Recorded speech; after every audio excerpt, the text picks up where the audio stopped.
Welcome, everybody, to another episode of the AI for All podcast. I'm Ryan Chacon, and with me is my co-host, Neil Sahota. Neil, how's it going? Yeah, I'm doing all right. How about yourself, Ryan? Not too bad. We also have Nikolai, our producer, with us as well. Today's episode is really going to be focused on AI in the world of investing. And to discuss this, we have Janik Malling, co-CEO and co-founder of Public. They are an investing platform. Janik, nice to have you here. Thanks for being on the podcast. Hey, yeah, it's great to be here. I'd love to learn a little bit more about what Public does. If you could talk about that in the vein of how AI is becoming more incorporated in the world of investing, because I think a lot of us have used investing tools out there on a personal level, and there's obviously different algorithms and different kinds of information and data. But when it comes to AI specifically, how long has AI really been used in the investing world? Let me start at the beginning of that question. So Public is an investing app. We launched a little bit over 4 years ago after Labor Day 2019. So we just had our 4-year launch anniversary. And we were the first to build what's now known as fractional investing in the equities markets. So very, very quickly, what that means is, back when we launched, company like Google and Amazon, like those stocks were trading at thousands of dollars price per share, meaning that the minimum amount that you can effectively buy of those is like $2,000 or $3,000. And we saw that as being a huge barrier for a lot of people to participate in our wonderful stock market. But even just like for people that still had some means, it made it harder for them to control the diversification of their portfolio. So, if you had $10,000 to invest and Google's trading at $2,000, it can either be 20, 40, 60, or 80% of your portfolio, right? When you're starting out, it can't be 30, it can't be 5. And so you lose the ability to really control the diversification of your portfolio at a more granular level. And then at the same time, of course, you had seen things like Bitcoin effectively born on the internet, where you did not have to purchase a full coin to participate in that market. And so that was like our early claim to fame, I would say. It was a huge push to help democratize access to the markets. Since 2019, we've seen retail investing, which used to be less than 10% of the markets, go to 25, 30, some months 35% of the overall markets. And so this sort of proliferation in access to the markets have been quite impactful, and tens of millions of people have obviously joined the market since. What's kind of interesting is, I think, when it comes to AI has been used in the more what we call the institutional side of the market. So when you say retail, that's like, folks like us, like normal, regular sort of private investors, if you will. And the institutional side of the market are, prop trading desks, hedge funds, and the like, that obviously have been much more sophisticated for a much longer kind of period of time. And so those folks have really used AI, or at least machine learning models, predictive AI, probably for over a decade. At the sort of they're very secretive about a lot of stuff, so it's sort of hard to say it precisely. Right? Because that's also a market where if you really have a predictive model, that's great. You're going to keep it as close to your chest as humanly possible. But that's been there, for ages. I think what's interesting is you've seen, in the age of technology, the internet, mobile, now AI, the underlying trend is actually the same. It is to basically not just democratize access to the markets, but to sort of level the playing field between private folks like us and our ability to sort of capture gains in the market relative to that of the large kind of hedge funds. So when you think about, the last 4 years with this whole fractional thing that I talked about before, that was democratizing access to the markets, like the ability to actually transact. And when you think about what comes after that, we think it's democratizing the ability to understand the markets, to analyze the markets, to research the markets at a very high level, but without necessarily making it your full-time job and putting in an 80-hour work week to do that. And that's a little bit where AI comes in on the retail side.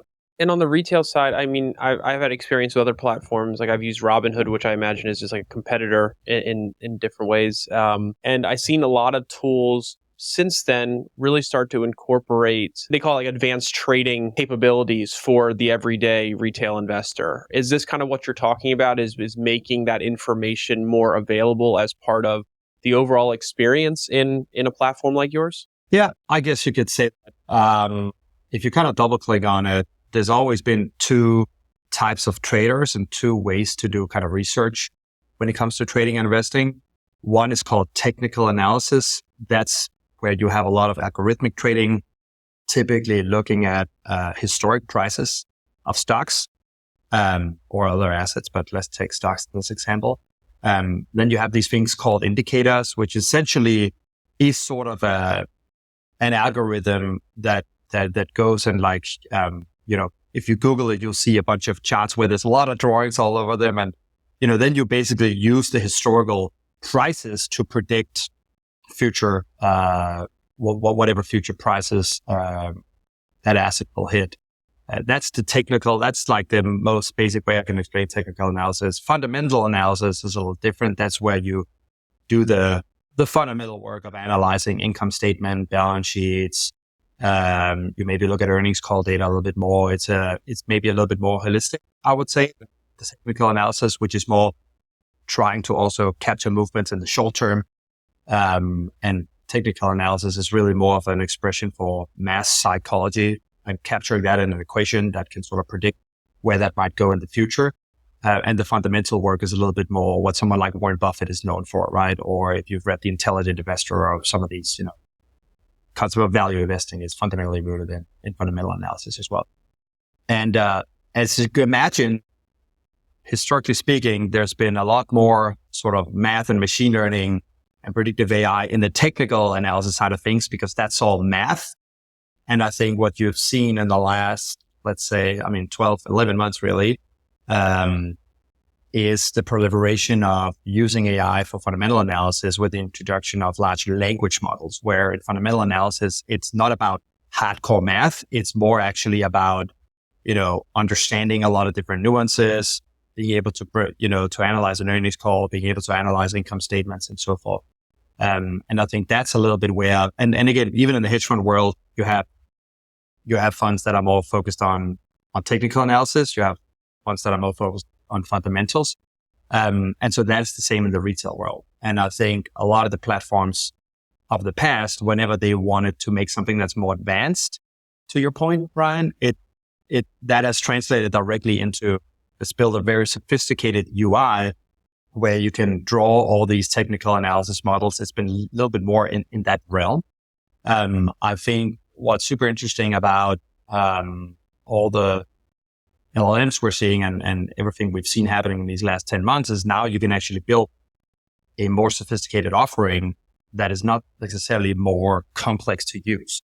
And that has always been a trade-off in the past. And I think at the first time now, you're able to get the best of both worlds. I'm curious, Janek, that when you're using AI for the fundamental analysis, there's an element of training because while a lot of the information tends to be standardized, there's also some, we call it unusual footnotes and other things that are put out there. How is the AI able to kind of, take some of that information, especially if it's kind of a one-off based on the company, and formulate that into like a synthesis or summary? That's an excellent question. And so, for context, we launched, an AI experiment called Alpha, I think in April, which was based on OpenAI, GPT-4.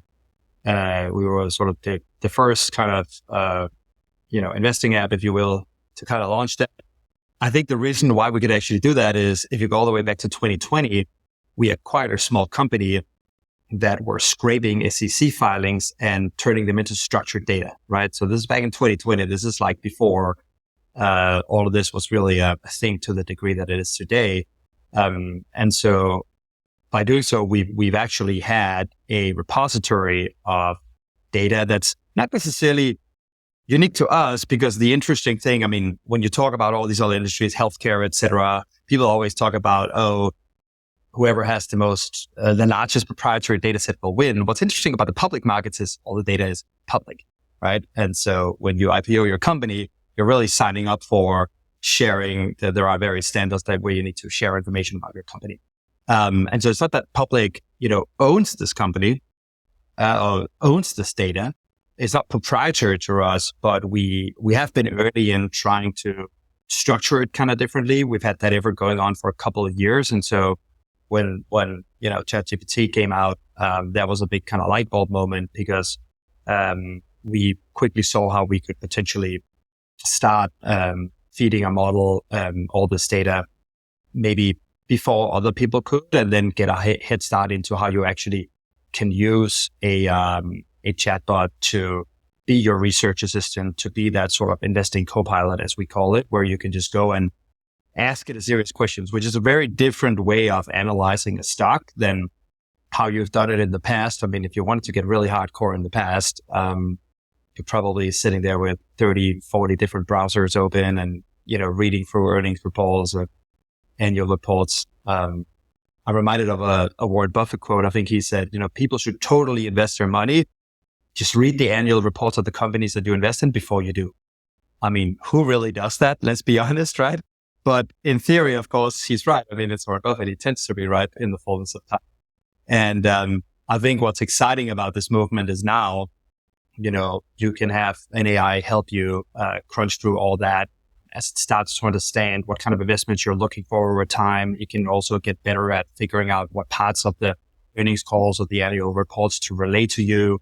It can start to understand all the nuances across kind of different companies that might even operate in the same space, to your point, the footnotes, all that stuff. And so the journey we've been on since April, when we launched this, has been basically just keep kind of training the model to get better and better and better at understanding all those nuances. And as you can imagine, it's not perfect, but it's getting a lot better every week, every month as we go forward. Who do you see this benefiting the most on the retail investment side? And what I'm asking, I guess, is, a lot of this data was, as you mentioned, been available in some way or another, but it required lots of hours in order to digest it, analyze it, even just simply understand it. But with the ability to interact with these models using natural language through a chatbot, kind of like a co-pilot, as you said, who is this really aimed at kind of benefiting? And can you take us through maybe an example of how somebody who would be maybe has an experience using another app or using another platform would come into something like this and be able to now get faster, better access to information about a stock, for instance? To your previous question of whenever you want to build more sophisticated stuff in the past, it had tended to come with trade-offs of UI becoming more complex. As the UI become more complex, the addressable market for that UI effectively shrinks, right? So, Bloomberg is a fantastic, phenomenal UI for the people that understand it. That even comes with a keyboard, right? So talk about a user interface where it actually goes beyond just, what you see on your laptop. And I think that's not necessarily a trade-off here. And that's what I think is so interesting. So, what we've done, on our app, for instance, our mobile app is, you used to go to a stock.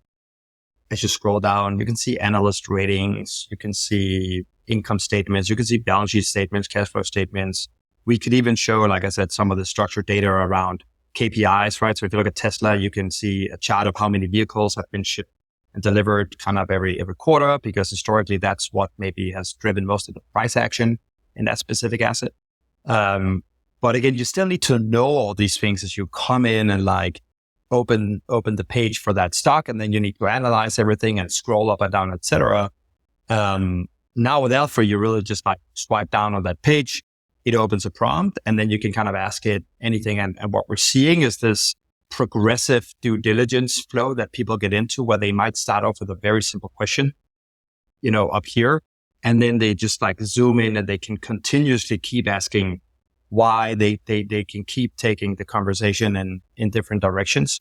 And that, I think, is something that just comes natural to a lot of folks, right? You don't need to be able to read and understand an earnings report or technical analysis chart in order to research a stock that way. And that's why I think the addressable market for this to your question is actually quite high. And I think it can really impact, the majority. I mean, if you sort of see a bell curve of,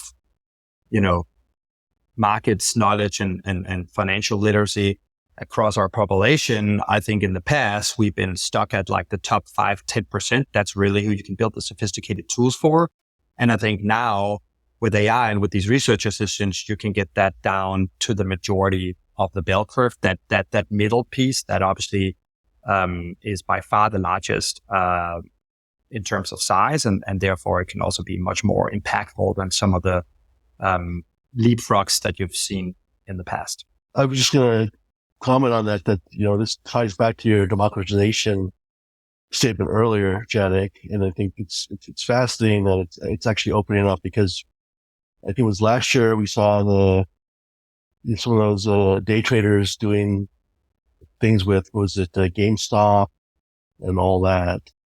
So is the use of this information making people better investors, or is it helping people maybe manipulate others a little bit easier? I'd love to get your take on that. In terms of whether you make someone better, that's a harder thing to actually answer. I mean, on generally, I would say yes, but it's a tool. And like any other tool, the purpose for which you use it is going to really determine the outcome that you get with that tool more than the tool itself.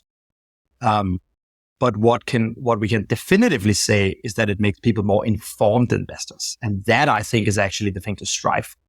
Because, we internally, when we talk about building product in our community here at Public, it's, our job is to make people the most informed investor that they can possibly be. At the end of the day, you're in your own driver's seat, right? What you decide to invest in, that's your call. But our responsibility is to make you as informed as humanly possible, or I guess not just humanly possible. That was a bad choice of words. But as informed as you can possibly be, and using all the tools at our disposal to do that. And that's where Alpha has really been a huge game changer for us, because like I said, it's so much easier for people. I mean, people are also inherently lazy, by the way, and there's a big part of the population that whenever they lay eyes on a chart, like there's a lot of stuff they need to understand. Like everybody thinks differently. Everybody perceives data differently. Some people are visual thinkers. Some people are not.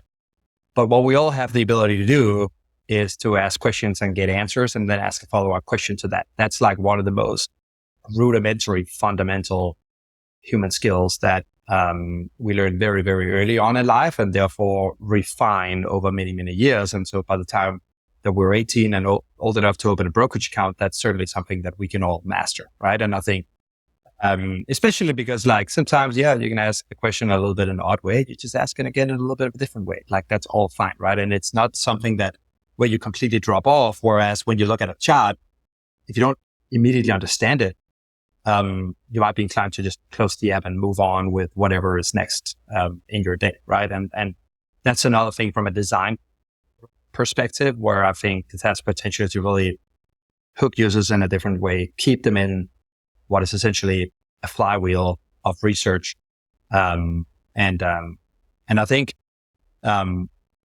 we've sort of seen, so Public also started as a social app, actually. So we have a social layer through the app, where people can see what other people invest in and why they can converse with each other. So going back to GameStop in 2021, which is on everybody's lips now again, that there's a movie coming out about it next month, or this month, I think even, that was largely sparked by social interactions between people. And when you really distill that down to what it is, I mean, somebody had a thesis on GameStop. He published it and he got feedback on it, right? And so in publishing it, had questions, people started building on top of it, and then it became this like collaborative way to sort of build this thesis around GameStop and how this short squeeze might play out, as it were. And that's not the kind of use case that we're seeing for Alpha. We are seeing some questions around, what's the short interest on different companies? Because that's just one thing that a lot of people want to look out for these days, obviously. But again, that collaborative nature of building an investment thesis is what I found to be the most fascinating around GameStop. And we saw that in our own community as well. Now, the thing about feedback is the sort of time in the feedback loop really determines how quickly a thesis can accelerate from a basic thesis into something that's more substantial. And when you're waiting on other humans to give you that feedback and then for you to read it, and you're in different time zones and they got to wake up and this, that, and the other, it takes a while, right? And so that's why with GameStop, you saw, I think the first kind of post was really, I think it was done in September, maybe of 2020. And then I think obviously at the end of January in 2021 was when all hell broke loose around GameStop. It's actually a long time, right? And I think what you're potentially seeing is that you can craft these theses, build them up in a more substantial way, much faster, because the feedback loop of an AI is, not instantaneous, but I mean, within 10 seconds, you have your answer, right? And so that I think is super interesting. And then what even we haven't done yet, but we're potentially thinking about is what happens when the conversions of those two things happen. The social investing phenomenon that we've seen dominate retail investing over the last 2 years, now with an AI component as well, right? How does that look like? I think you've seen some stuff with community notes, but community notes on Twitter is really more there to like steer people and more to fact check kind of stuff. It's not generative in any sense. It's like part of generating a thesis, part of contributing to a thesis. It's more like to keep people in line. But what does that actually look like when you suddenly converse in a group where some people are human and some entities aren't? That I think is something that's super fascinating that I'm sure we're going to find out over the next year or so. Yeah, I absolutely agree. I love the way you've kind of framed it, because the running thing we have on our episodes is AI and other technology is a tool, right? I think it's all about people choose to use it, good, bad, maybe indifferent. But, I'm kind of curious about this because, you're getting more information at your fingertips, more synthesis for people. You mentioned the social media and the collaboration. It feels like with all this technology, we know that the changes are coming faster and faster. But I think people are also surprised by the size of the impact. That it's much larger and things are coming much faster. Given what's going on now in kind of the investment world, how is this like transforming the industry? I think it has captured people's imagination in a wild way. And we actually did a survey on this that you can find on our Twitter feed, where we asked people about AI and, whether they used it and whether they were going to use it. They were curious about it. And I think the vast majority, 80, maybe 85% of people have either already used it or are very, very curious in like learning how to use it more for their events. So like people definitely see the value. And I think the growth of ChatGPT, I think really meant that everybody sat back and looked at their life and was like, okay, how can I use this in my work life, with my hobbies, with my financial investments, potentially with health, so it was like a mass moment of capturing people's imagination. And those don't come often, right? Like maybe the last one that was really like that was when Steve Jobs announced the iPhone in 2007, right? And so I think it's been huge. Now, the flip side of when something really captures people's imagination at scale in a very significant way is that they, in the short term, probably also overestimate what it can actually do. And like I said, exponentially growing things are the hardest things for the human mind to comprehend.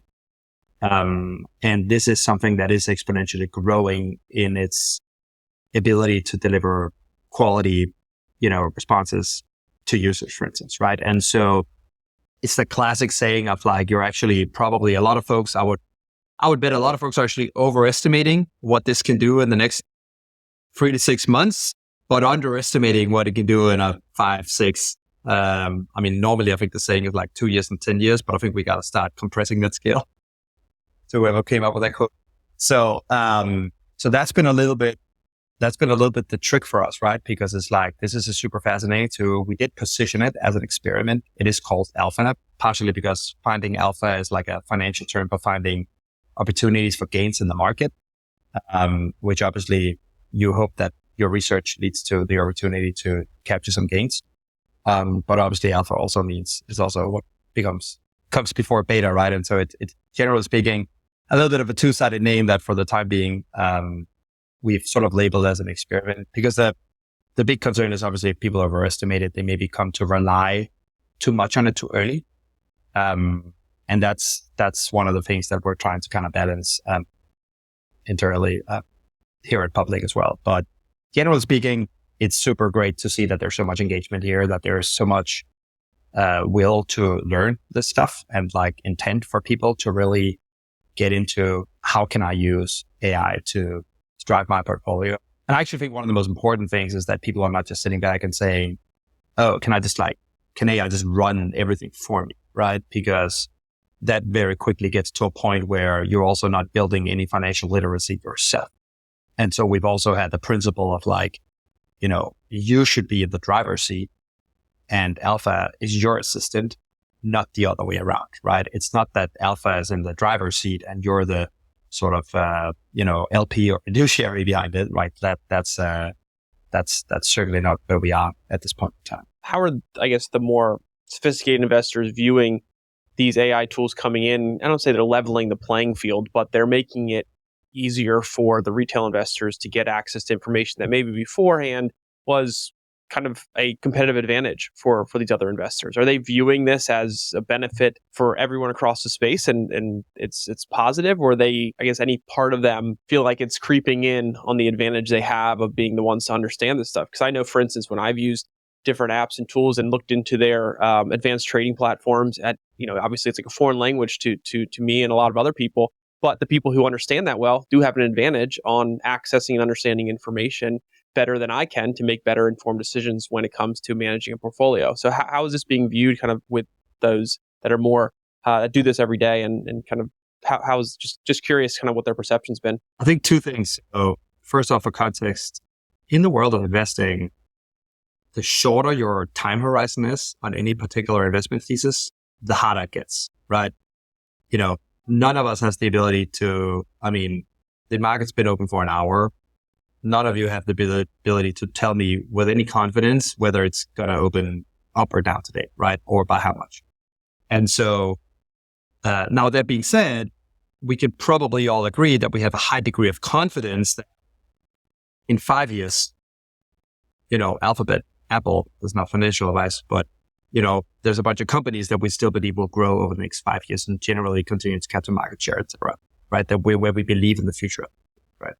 And so the longer your time horizon is, the easier it is to get something right. In fact, if you've bought an S&P 500 ETF and held it for 10 years in the history of the stock market, you've actually never been able to lose money, right? So generally we have a pretty high degree of confidence in that. And most retail really play a little bit more in the, like almost ironically, they're actually more long-term, at least the folks on our platform that are not like the hardcore day trader types as much. They're a little bit more building their portfolios for the future. A lot of people buy stuff and they post out on our social layer, like, I want to own this forever, and just keep investing in it, building up a position, pass it on to my kids, etc. Hedge funds don't do that, right? Hedge funds need to return capital to the folks that they raised money from. And so maybe that's 10 years, and like maximum that they can hold something is maybe 10 years, right? And then they want to reuse that capital a bunch of times to actually capture a bunch of gains. And so typically they have a much shorter kind of time frame. And so they're competing a lot less than people kind of realize, because I can essentially buy stock XYZ, hold it for 5 or 10 years, say that then doubles in that period of time, while hedge funds have been dipping in and out of it on a weekly or monthly basis, right? And we can actually both make money that way. And that's actually, something that people kind of don't realize, I feel like, very often when they talk about this stuff. So go back to your question. I don't think that they really are, because like yes, they're on the same battlefield, but with very different time horizons typically. And I also think what I've heard anecdotally, for friends that are in these places, the hedge funds and the like, that is, they immediately thought more about their own capabilities, much more than how does it leveling the playing field over here. It's a little bit more for them of like, like most companies go right now, I have 10, 15, 20 analysts. How many do I really need on a go forward basis? Or if I have 10, can they do the work of 100? Right. And so it's a little bit more, I think they're looking at their staff and being like, how can I give those superpowers now, similar to the way you've seen with developers and with GitHub's developer copilot? That's a good point. To bring up a question about where do you think the different roles will be in an investment firm, hedge fund over, as we look forward in the future? Are there going to be new roles created? Are there going to be roles that you think are kind of phased out because of these tools? Like, yes, we might not need as many analysts. One of these models can probably do the work of, let's say, 10 analysts. So are you going to need people who are better at finding and researching, collecting the data, incorporating it into the model, revamping the model, working on prompts, all these different kinds of things? Or is it going to create new kind of roles? And at the same time, is it going to potentially eliminate other roles in your mind? That's the really interesting question, I feel. So I'm a designer. So I design stuff since I was 13 years old. One of the hard things about, I used to design stuff myself. Now I have a team of designers and I'm more in the directing role. I spend less time drawing the pixels, more time directing. So I think in the world of design, for instance, you'll have people that can suddenly be these like art directors and actually not necessarily have anything work for them. Like that becomes a little bit more the valued skill potentially. I think the same is true here, right? I think you have people that can crunch the numbers, build the spreadsheets, like actually fingers hitting the keyboard, and presenting it and et cetera, et cetera. And then you have whoever is in the equivalent of the art director role. I mean, typically you call that the chief investment officer, at the high level, right? But like, how does that kind of break down? And I think it breaks down in a similar way. I mean, another example of like Hollywood films where you're seeing a lot of folks being like, hey, if you can generate everything, right? The art director who gives the model the input, that's the most important role. I think the same is going to be true. And then the way that you give it the input, so to say, that's also typically a function of trial and error, because then again, you can do that a little bit of a different way, right? If you have a team of analysts, if you give them one prompt, like actually human analysts, it might take them a week to come back with something. And then you give them another prompt, like again, those are long feedback loops. And so you want to be more, precise about your initial prompt.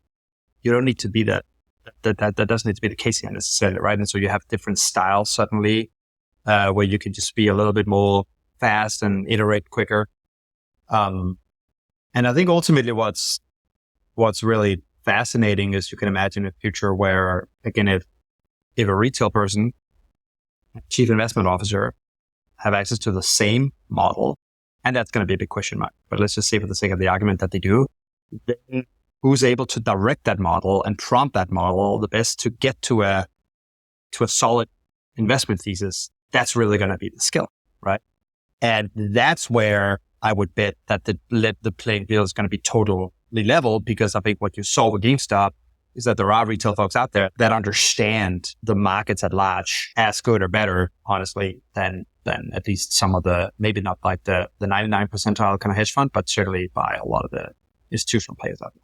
Some things I'm actually hearing in the industry is that, as we call it, people's time is freed up from some of the grunt work to be more focused on actually like psychology and things like neurolinguistics and parsing, statements from like the Minister of Oil, from, I won't name any countries, but things like that, and to almost try and predict is there a better way to predict the irrational behavior of people and some impact into the market? That's not something like, at least how to teach AI how to do, but there's a strong feeling in the industry now that a lot of the freed up time will actually be devoted to trying to figure that piece of the puzzle out. Love to get your take on what you think about that. That's actually really interesting, because I think normally in this world, you talk about, let's take a show like Billions, right? Maybe you've all seen, if you haven't, exactly. So like, it's all about, getting to the most rational and like keeping your emotions separate. Like if you look at a character like Bobby Axelrod, it's like keep the emotions out of everything else, be very kind of hardcore. And then obviously what you've seen especially with GameStop, is and with retail is very emotional, purchasing behavior essentially, right? And I think one of the things that you might see with the introduction of AI, again, along the lines of making people more informed investors, is part of being more informed is also being more aware of your own biases. And I think if AI can help you,